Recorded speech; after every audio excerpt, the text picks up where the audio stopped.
गर्वित, इतनी सर्दी में आप बाहर कहाँ घूम रहे थे बेटा? अरे मम्मा, टीवी में तो हर जगह प्रयागराज के न्यूज़ ही आए जा रहे, तो मैं बोर हो के बाहर गली में खेलने चला गया क्रिकेट अपनी फ्रेंड के साथ। लेकिन प्रयागराज जैसे टॉपिक से कोई बोर नहीं हो सकता। लोग पवित्र नदियों के ठंडे ठंडे पानी के अंदर स्नान करते हैं और पुण्य कमाते हैं। अरे मम्मा, अभी तो आपने मुझे कहा वे बहुत ठंडे हैं, और दूसरी तरफ आप कह रहे हो वहाँ पे लोग ठंडे पानी से नहाते हैं, इसका रीज़न क्यों?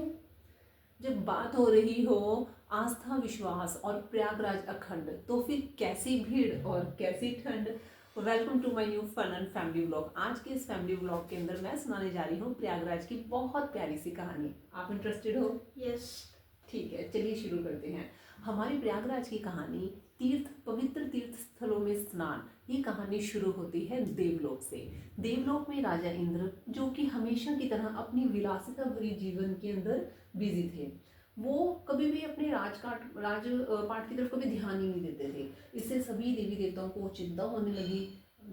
जब चिंता होने लगी तो उन्होंने दुर्वासा ऋषि को उन्हें समझाने के लिए भेजा। दुर्वासा ऋषि, जो कि अपने श्राप की वजह से बहुत ज़्यादा जाने जाते थे, उन्होंने एक वैजंती फूलों की माला ली और देवराज इंद्र के पास चले गए।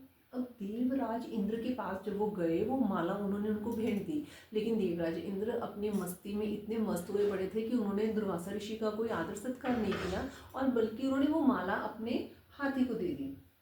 हाथी अब है तो एनिमल ही। हाथी ने अपनी उस माला को पैरों तले कुचल दिया और वो माला को तोड़ दिया। अब दुर्वासा ऋषि को इससे बहुत बुरा लगा।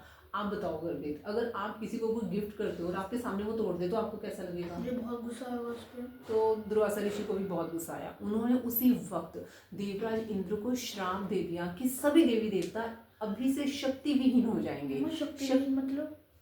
शक्ति विहीन मतलब powerless. Very soon they will loss their power, कि उनकी पावर जो है वो चली जाएगी। और उनके श्राप की वजह से सभी देवी देवताओं की शक्तियां जाने लग गई। अब वो सब कमजोर होने लग गए। तो इसी बात का फायदा असुरों ने उठाया और देवलोक पर आक्रमण कर दिया।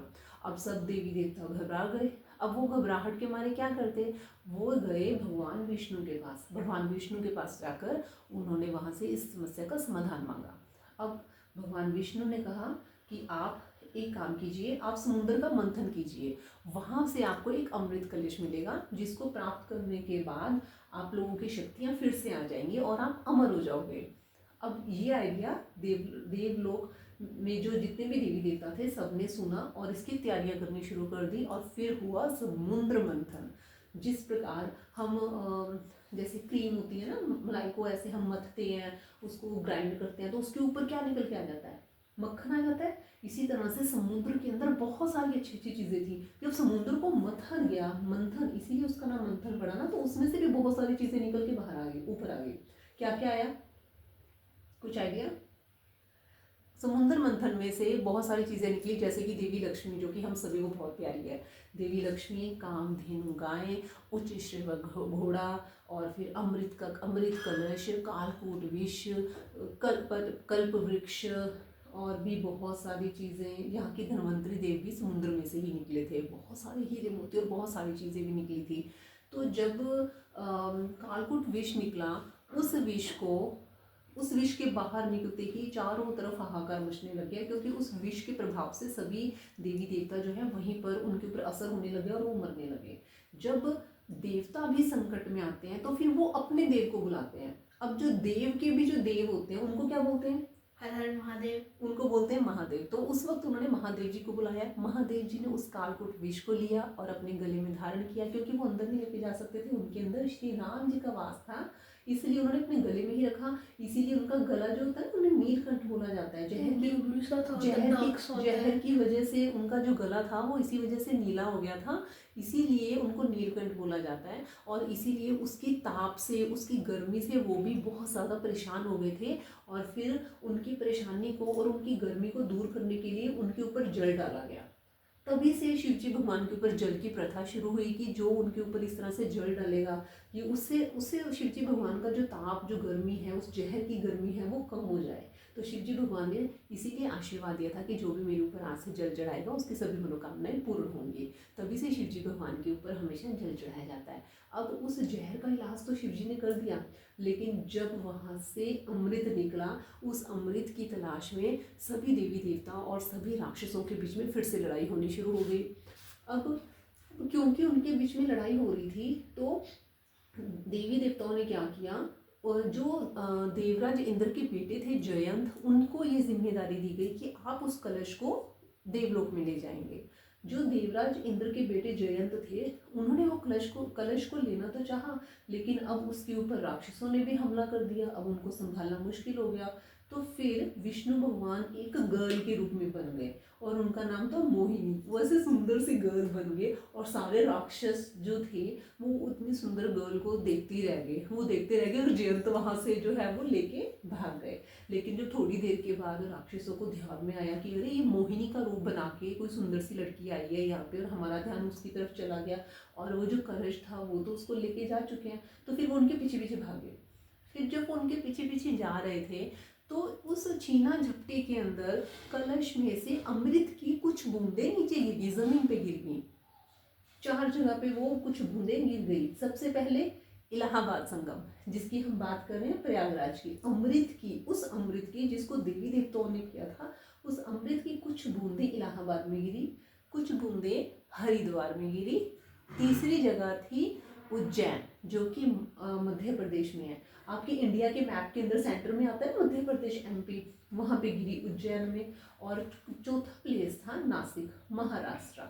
इस तरह से भारत के 4 अलग अलग जगहों पर अमृत की कुछ बूंदें गिरी और इसीलिए उन 4 जगहों पर बारी बारी से महाकुंभ का मेला भरता है।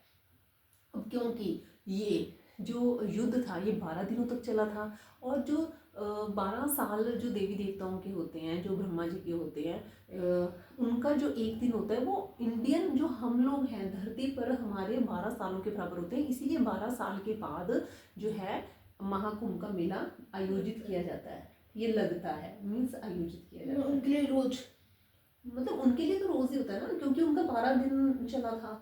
तो हमारे तो 12 साल होते हैं तो उस पर्टिकुलर डे के अकॉर्डिंग। तो फिर इसी तरह से जब 12 सालों के बाद 12 सालों के बाद महाकुंभ लगता है, लेकिन ये 6 महीने के बाद भी लगता है, लेकिन उसे अर्धकुंभ बोला जाता है। ठीक है, तो ये 4 जगह पे लगता है और ये बारी बारी से लग रहा है। और इस बार कहाँ लग रहा है? इलाहाबाद में। इस बार इलाहाबाद में लग रहा है। इलाहाबाद में 3 नदियों का संगम होता है। उस संगम पर इसका वहाँ पर ये इसको सेलिब्रेट किया जाता है। अब 3 नदियाँ कौन सी हैं और उन नदियों की क्या महानता है वो हम प्रयागराज पार्ट 2 के अंदर मैं आपको उसके बारे में बताऊंगी। फिलहाल आप ये जानिए कि जो अमृत की बूंदें धरती पर गिरी, उन बूंदों की वजह से वो जगह इतनी पवित्र होगी, वो नदियों का जल और भी ज़्यादा पवित्र हो गया। तो इसी वजह से वहाँ पर ये धार्मिक आयोजन किया जाता है। क्या आप जानते हो कि इलाहाबाद संगम हमारे हिंदू धर्म के अंदर, सनातन धर्म के अंदर इतना विशालकाय होता है, इतनी ज़्यादा संख्या में लोग वहाँ पे स्नान करने के लिए जाते हैं कि आप इसको हमारे आकाश से, यानी कि जब आप ऊपर जाते हो ना, स्पेस में जाते हो, वहाँ से इसको साफ देखा जा सकता है। इतने बड़े लेवल की भीड़ होती है यहाँ पे।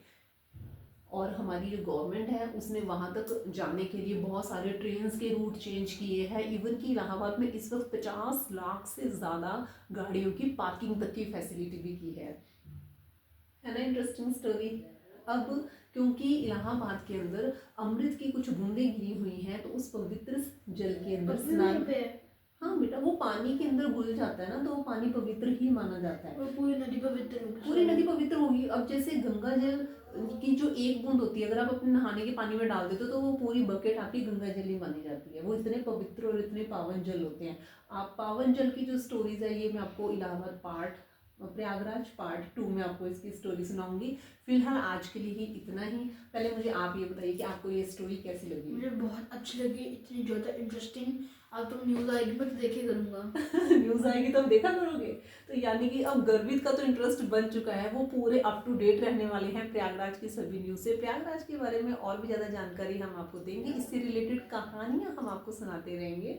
उसके लिए आप हमारे चैनल के साथ बने रहिए, सब्सक्राइब कीजिए हमारा चैनल। तब तक के लिए बाय।